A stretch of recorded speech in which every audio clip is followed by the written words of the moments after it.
Hinihikayat ng isang grupong pamahalaan na maghain ng bagong arbitration case laban sa China. Kasunod yan ng sunod-sunod na pangaras at pinsala sa yamang dagat sa West Philippine Sea. Nasa frontline ng balitang yan si Marian Enriquez. Dapat na raw maghain ng Pilipinas ng bagong arbitration case laban sa China dahil sa malawakang pagsira nito sa kalikasan at yamang dagat ng bansa. Yan ang paghihimok ng National Youth Movement for the West Philippine Sea. The DOJ already announced that they are preparing to file a damage case against China before UNCLOS for the destruction of the marine environment in Escoda Shoal and Rusol Reef. All we are doing is to encourage the government to continue with that. Noong nakaraang taon, sinabi ni Justice Secretary Boying Remulla na humihingi na sila ng payo mula sa legal experts kung paano isasakatuparan ang paghahain ng kaso sa China sa International Tribunal. 2016 nang unang manalo sa UN Arbitral Tribunal ang Pilipinas nang ibasura ng korte ang 9-dash line claim ng China, bagay na hindi kailanman kinilala ng China.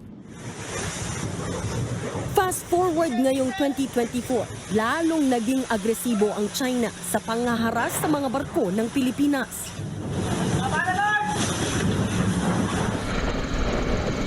Kahit chopper, ginagamit na rin nila sa pambubuli sa ating mga marine biologists sa Sandy Cay. Dahil dito, ipinag-utos ni Pangulong Bongbong Marcos ang pagpapatibay sa maritime domain at awareness sa bansa, kabilang ang lahat ng maritime-related activities, infrastruktura, mga tauhan at mga vessel o barko. Mas palalakasin din ang pagprotekta at pangangalaga sa mga marine asset, maritime practice, territorial integrity at coastal peace and order sa mga sakop nating teritoryo. Ayon sa Pangulo, mahalaga ito para matugunan ang mga isyu sa pambansang seguridad, soberanya, karapatan at maritime jurisdiction.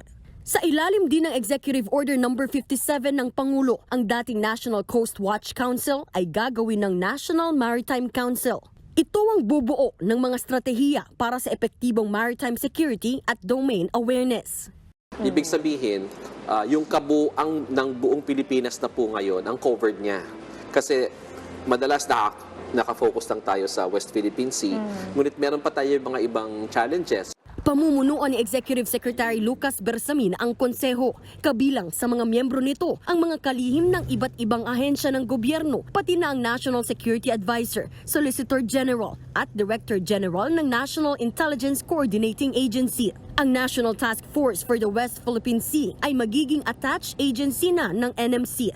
Tatanggap ito ng policy guidelines mula sa Pangulo sa pamamagitan ng NMC. I think the President's statements was very clear. No, we will not be deterred. No, tayo ay handa na gawin ang lahat para ipaglaban yung atin din naman, no, yung ating mga maritime rights and entitlements in the West Philippine Sea and in other parts of the archipelago.